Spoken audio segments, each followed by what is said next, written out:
Hi, my name is Alejandra Guadalupe Beltrán Carrizales. I'm cursing my sixth semester at Monterrey Institute of Technology and Higher Education, Campus San Luis Potosí.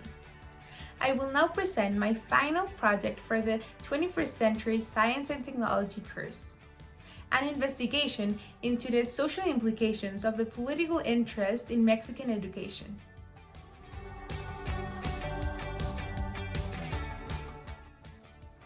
First of all, the problem on which the investigation is focused on consists on why we as a country have not solved the problem of our educational system.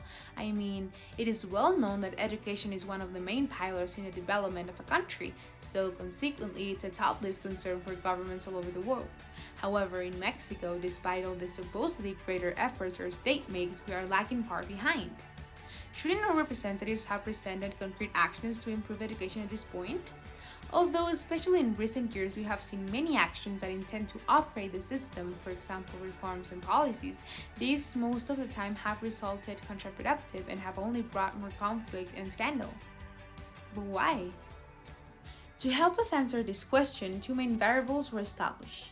As the independent one, we take into account the reforms, politics, and decisions that have been made by politicians and people in charge of administrating education in the country on the last few years, because these have affected directly our dependent variable, the quality of education in public schools around the country. But wait, before we continue, at this point you may be wondering, why is it important to study this issue? At the end of the day, at least everyone has a chance to go to school and learn, right?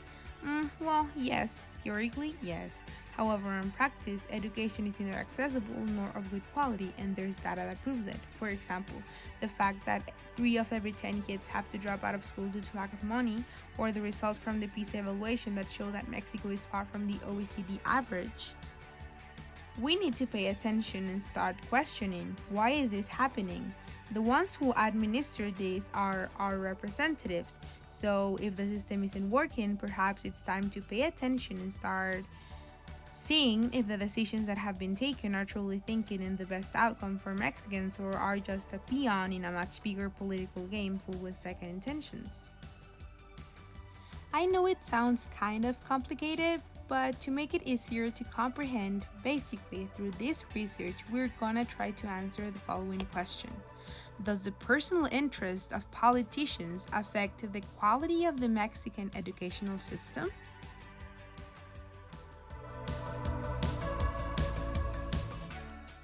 Well, according to our hypotheses, yes. If politicians use their position to make decisions regarding education based on their own interests and only as a method to achieve their personal agenda, then the educational system will never thrive. Now, before we go deeper into the analysis of the issue we are focusing on, it's important to understand the basic logistics of the educational system. How does it work? What are the main guarantees that are offered by it, and others? First of all, the main legal instruments that regulates the educational system and establish the foundation of national education are the third article of the Political Constitution of the United States of Mexico and the General Education Law. Explaining them globally, they basically establish that every individual has the right to receive an education. The state shall provide preschool, primary, and secondary education, thus forming compulsory basic education, which shall be free of charge and shall promote and provide all types and modalities of education. In essence, every Mexican citizen is protected by the supreme law. With regards to administration and management, the federal government, through the Ministry of Public Education, is the one who is in charge of it. Okay.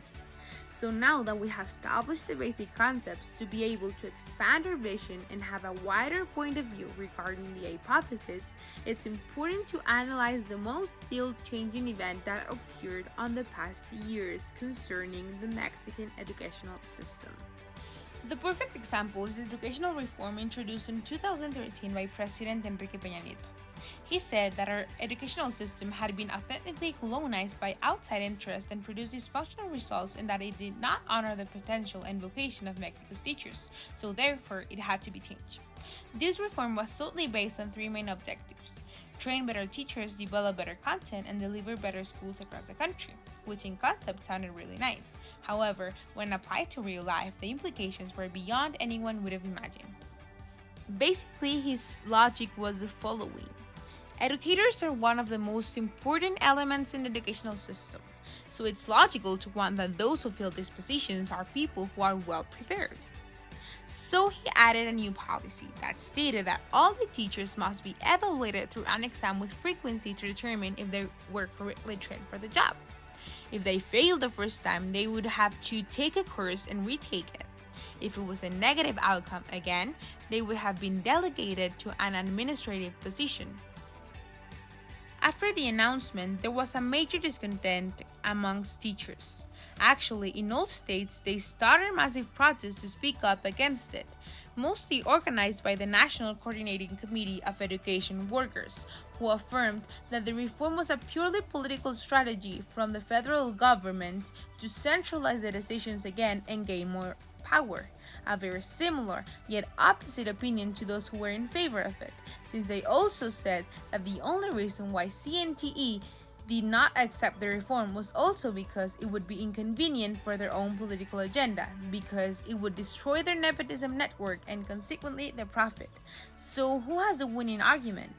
That can be decided because both of them have facts on their sides.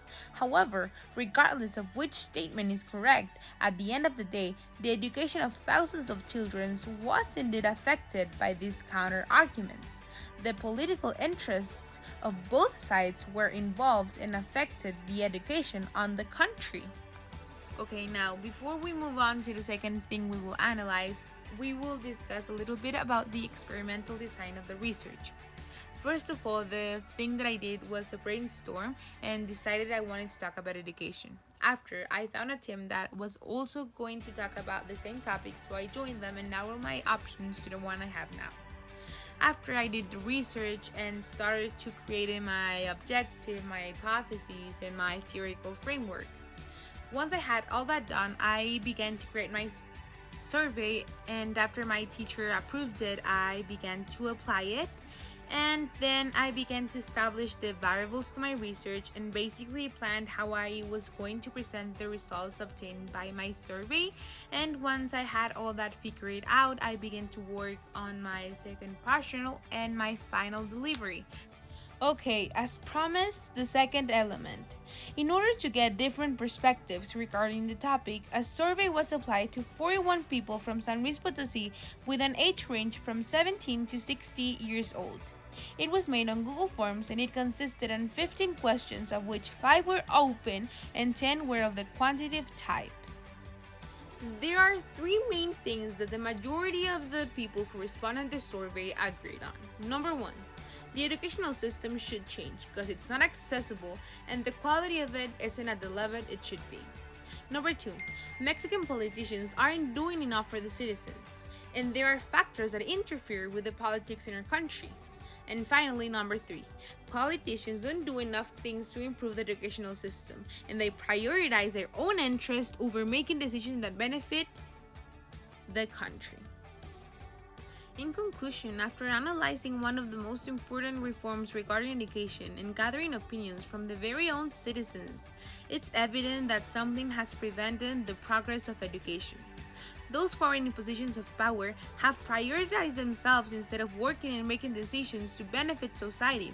They have put their personal interests first, whether it's on generating helpless laws to obtain economic benefits, on stopping initiatives because they are from opposing parties, or even on diverting money from the sector. Finally, after rigorous analysis, the initial hypothesis was confirmed. Unfortunately, Mexican education will not improve if politicians continue on this path of dishonesty, lack of ethics, and lack of commitment to the country. But wait, everything isn't lost yet. Mexico is at a crucial point to determine its future. Elections are taking place in several states of the Republic. As citizens, we have the right, but also the duty to vote, investigate the candidates, and elect people who are actually committed to the goal of making the country a better place. With this, my presentation has officially concluded. Thank you for your time, and don't forget to vote.